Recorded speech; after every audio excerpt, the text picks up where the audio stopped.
Samiha, Hi, Mummy. what book are we reading today? Snow White. Snow White.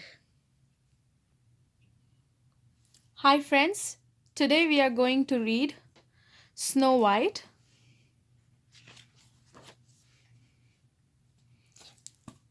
And let me find the author of this book. It's Nick and Claire Page.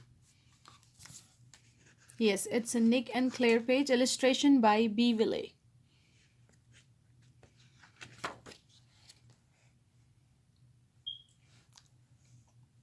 Once there was a young princess with skin as white as snow, lips as red as blood, and hair as black as ebony. She was called Snow White.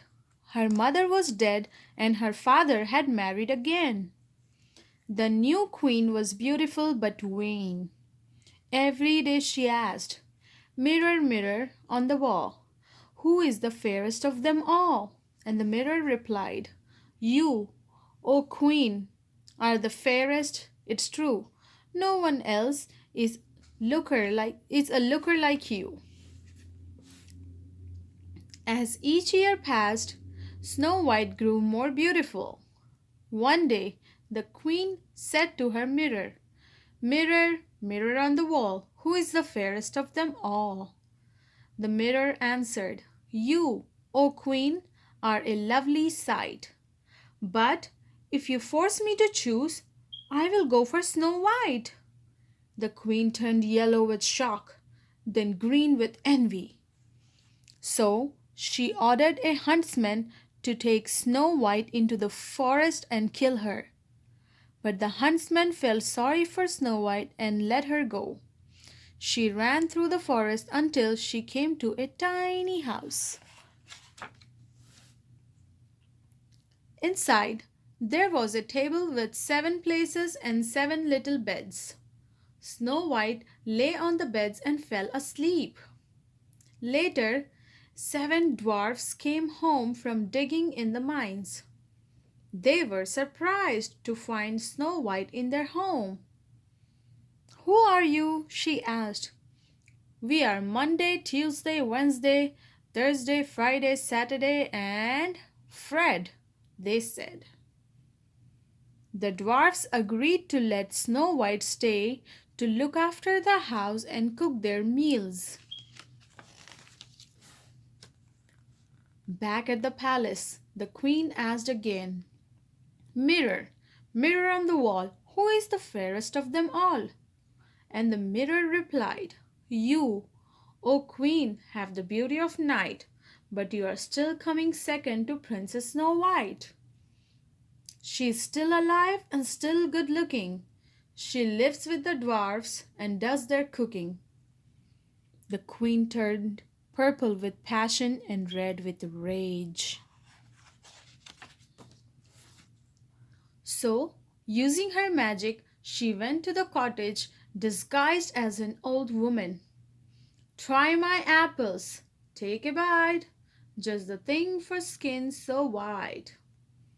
Snow White didn't know it was the queen, so she bought a juicy red apple, but the apple was poison, and when Snow White took a bite, she fell down as if dead.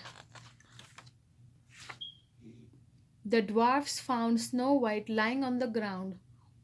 "She's dead," cried Monday, Tuesday, Wednesday, Thursday, Friday, Saturday, and Fred. They put her in a glass coffin and took turns to guard it. The queen ran back to the palace. "Mirror, mirror on the wall, who is the fairest of them all?" And the mirror replied sadly, "You, O queen, are the fairest of fair. Snow White's dead, so what do I care?" One day, a prince came riding through the forest and saw Snow White lying there, her skin as white as snow, lips as red as blood, and hair as black as ebony. At once he fell in love. "Let me take her back to my castle," he begged. "I cannot live without her." As His servants lifted the coffin. One tripped, and the piece of poisoned apple fell out of Snow White's mouth. At But once. this is the flower, Mama. Is it? Yeah. I think that's the bite of the apple that fell. No. Since look, there's a flower Oh, there. yeah. That's why you're it's flower. right. At once, Snow White woke up. She's not dead, cried Monday, Tuesday, Wednesday, Thursday, Friday, Saturday, and Fred. Back at the castle, as usual, the queen asked her mirror, "Mirror, mirror on the wall, who is the fairest of them all?" And the mirror answered, "You, O queen, are far from plain, but Snow White is alive again." At this, the queen turned every color under the sun all at once until she shattered into 1,000 pieces. So Snow White married the prince, and the 7 dwarfs came and saw them every day: Monday, Tuesday, Wednesday, Thursday, Friday, Saturday, and Fred. Fred. The end.